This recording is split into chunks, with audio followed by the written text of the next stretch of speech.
તો વડોદરાના ગંભીરા બ્રિજ દુર્ઘટનામાં મૃત્યુઆંક 18 થયો, 2 લોકો હજુ પણ લાપતા, શોધખોળ યથાવત છે। બ્રિજ દુર્ઘટનામાં ત્રીજા દિવસે પણ શોધખોળ યથાવત દેખાઈ રહી છે। નોંધનીય છે કે આ કરુણાંતિકામાં હજુ પણ મૃત્યુઆંક વધી શકે છે। બ્રિજ દુર્ઘટનાની તપાસ માટે તંત્ર દ્વારા તપાસ હાલ હાથ ધરાઈ છે, જેમાં 5 અધિકારીઓ, એક ખાનગી નિષ્ણાંત દ્વારા આ તપાસ શરૂ કરવામાં આવી છે। માર્ગ અને મકાન વિભાગના 5 ઉચ્ચ અધિકારીઓ તેમજ એક ખાનગી બ્રિજ નિષ્ણાંતને તપાસ માટે ઘટના સ્થળે તૈનાત કર્યા છે। આ તપાસ ટીમ બ્રિજના તૂટેલા ભાગનું સ્થળ પર વિઝ્યુઅલ ઇન્સ્પેક્શન કરશે અને તેમજ બ્રિજના સ્ટ્રક્ચરલ કમ્પોનેન્ટ તેમજ ફાઉન્ડેશન અને મટીરીયલ ક્વોલિટી અંગેની વિગતવાર સમીક્ષા કરશે। આ ટીમ દસ્તાવેજી વિગતો, મેન્ટેનન્સ રેકોર્ડ તથા અગાઉ કરાયેલા સ્ટ્રક્ચરલ ઓડિટના અહેવાલોનું પણ મૂલ્યાંકન કરશે। સાથે દુર્ઘટનાની પ્રાથમિક કારણોની તપાસ કરીને રાજ્ય સરકારને રિપોર્ટ રજૂ કરશે, જેમાં જવાબદારી નક્કી કરવી તથા થયેલી ખામીઓની પદ્ધતિસર નોંધ લેવામાં આવશે। તો બ્રિજ દુર્ઘટનાને લઈને હવે તપાસનો ધમધમાટ શરૂ થયો છે। નોંધનીય છે કે અહીં સતત 3 દિવસથી શોધખોળ પણ યથાવત છે। હજુ પણ નદીમાં શોધખોળ કરવામાં આવી રહી છે, કારણ કે હજુ 2 લોકો લાપતા હોવાના સમાચાર છે। એટલે હાલ જે મૃત્યુઆંક 18 પર પહોંચ્યો છે તે હજુ પણ વધી શકે છે તેવા પ્રકારની શક્યતાઓ છે। અત્યાર સુધીમાં 18 લોકોના મોત થયાના સમાચાર છે।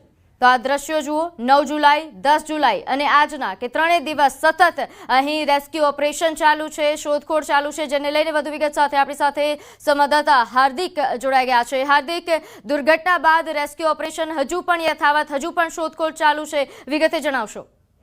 બિલકુલ દીજો, આપણે ગઈકાલની વાત કરીએ તો ગઈકાલે સાંજે રેસ્ક્યુ ઓપરેશન પૂર્ણ થવાનું હતું, એની આગળ જ વધુ એક મૃતદેહ મળી આવ્યો હતો। એટલે ગઈકાલે જ 18 મૃત્યુ જે છે તે આંકડો જે છે 18 પર પહોંચી ગયો છે। આજે વહેલી સવારથી આ ફરીથી રેસ્ક્યુ જે છે તે ચાલુ કરવામાં આવ્યું છે। અહીંયા ઉલ્લેખનીય બાબત એ છે કે જે અંદર ટ્રક ફસાયેલો છે એ ટ્રક ત્યાં બહાર કાઢવું ભારે જેમત બધું કામ છે, કારણ કે એક ટ્રક જે છે તેમાં ટાઇલ્સ ભરેલી છે, સિરામિક ભરેલી છે, બીજું એક કન્ટેનર છે તેમાં કેમિકલ ભરેલું છે। ગઈકાલથી જીપીસીબીની ટીમ જે છે તે સ્થળ પર સ્ટેન્ડ બાય છે, કારણ કે કેમિકલ લીક ન થઈ જાય તેની પણ ખાસ તકેદારી જે છે તે રાખવામાં આવી રહી છે। બીજી મહત્વની વાત કરીએ તો ઘટનાના 48 કલાક વીતી ગયા છે, પરંતુ હજી પણ જે રેસ્ક્યુ ઓપરેશન છે તે ચાલુ છે અને આ ટ્રક જે છે તે બહાર નીકળશે ત્યારબાદ જ લગભગ વધારાના જે મૃતદેહ છે તે મળી શકશે। આ પોલીસ ચોપડે જો વાત કરવામાં આવે તો પોલીસ ચોપડે 2 થી 3 લોકો લાપતા હોવાના સમાચાર છે, પરંતુ સ્થાનિક પ્રશાસન છે, તરવૈયાઓ છે, તેમનું એવું અનુમાન છે કે જો આ ટ્રક કન્ટેનર અહીંયાથી હટાવવામાં આવશે તો વધુ પણ મૃતદેહ જે છે તે બહાર નીકળી શકે છે। એટલે અત્યારે સતત આ સર્ચ જે છે તે ચલાવવામાં આવી રહ્યું છે। બિલકુલ, આ ઉપરાંત હાર્દિક, આ તપાસનો ધમધમાટ આ મામલે ક્યાં પહોંચ્યો?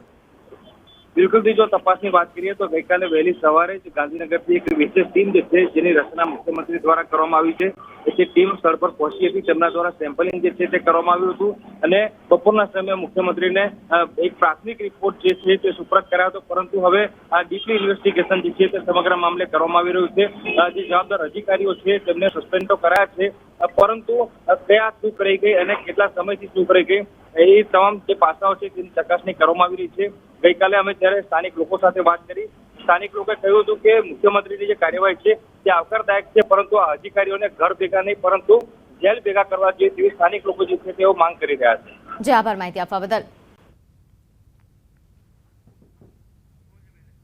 તો હાલ તપાસનો ધમધમાટ પણ શરૂ કરવામાં આવ્યો છે, અધિકારીઓ અહીં પહોંચ્યા છે, એક ખાનગી નિષ્ણાંત પણ તપાસમાં જોડાયા છે, પરંતુ હાલ શોધખોળ યથાવત છે। તમામ પ્રકારની કાર્યવાહી હાલ અહીં શરૂ કરાઈ છે।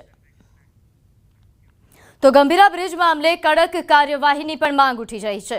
કરણી સેનાના યુવા અધ્યક્ષની માંગ કે જવાબદારોને જેલ ભેગા કરો। લખન દરબાર દ્વારા પણ આ માંગ કરવામાં આવી। માનવ વધનો ગુનો દાખલ કરવા માટે તેમણે માંગ કરી છે। માંગ નહીં સંતોષાય તો આંદોલનની પણ ચીમકી ઉચ્ચારી।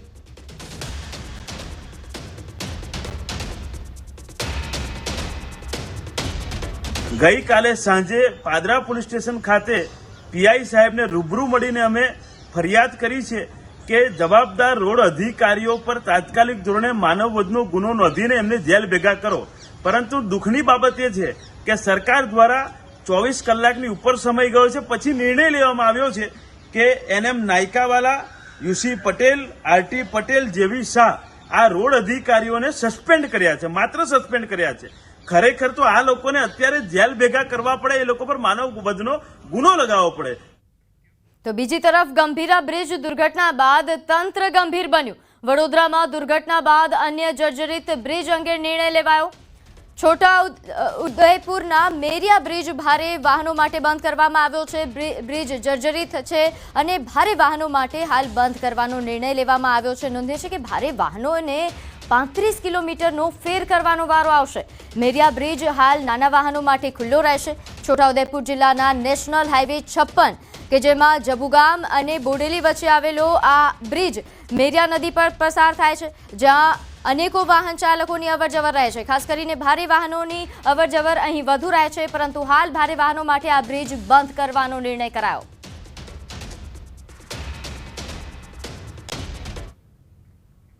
તો વડોદરાના ખિસકોલી સર્કલ પાસે કાર પલટી હોવાના સમાચાર છે. અહીં મહિલા ચાલકનો હેમખેમ બચાવ થયો.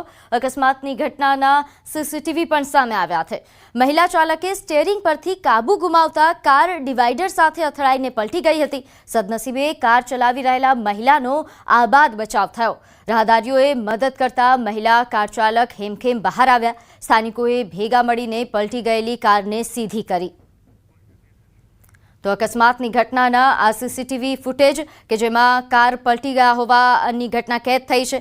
નોંધ્ય છે કે તે બાદ સ્થાનિકો દ્વારા મહિલા ચાલક જે છે તેમની મદદ કરવામાં આવી, તેમને હેમખેમ બહાર કાઢવામાં આવ્યા અને કારને સીધી કરવામાં આવી. તો રોડ પર ડ્રાઇવિંગ કરતા વખતે સંભાળીને ચાલવું, કારણ કે આવા પ્રકારની ઘટનાઓ હવે છેલ્લા ઘણા સમયથી વધી રહી છે. અકસ્માતની આ ઘટના કે જેના સીસીટીવી ફૂટેજ પણ સામે આવી રહ્યા છે. ડિવાઈડર સાથે કાર અથડાઈ અને પછી પલટી મારી ગયા હોવાના આ દ્રશ્યો, જે બાદ સ્થાનિકો દ્વારા તરત જ મદદ માટે સ્થાનિકો પહોંચ્યા અને જે મહિલા ચાલક છે તેને આ બાદ બચાવી લેવામાં આવ્યા. કારમાંથી તેમને બહાર કાઢવામાં આવ્યા અને તે બાદ કારને સીધી કરાઈ.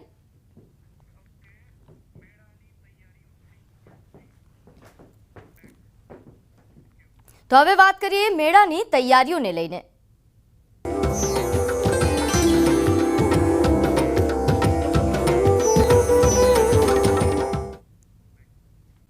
રાજકોટના સૌરાષ્ટ્રના સૌથી મોટા લોકમેળાને લઈને મહત્વના સમાચાર. કલેક્ટર ઓમ પ્રકાશે જણાવ્યું છે કે આજે ગતરોજ ફોર્મ પરત કરવાનો છેલ્લો દિવસ છે. ગતરોજ ફોર્મ લેવાનો છેલ્લો દિવસ હતો. જો યાંત્રિક રાઇડના સંચાલકો ફોર્મ પરત નહીં કરે તો માનવામાં આવશે કે તેઓ મેળામાં ભાગ લેવા ઈચ્છતા નથી. આવી સ્થિતિમાં મેળાનો લેઆઉટ રિવાઇઝ કરવામાં આવશે અને મોટી રાઇડના પ્લોટમાં કલ્ચરલ, આર્ટ એન્ડ ક્રાફ્ટ તેમજ મનોરંજનના કાર્યક્રમો માટે જગ્યા ફાળવાશે.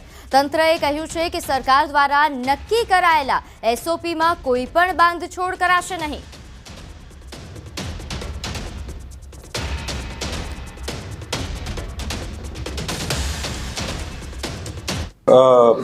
આજે સાંજ સુધી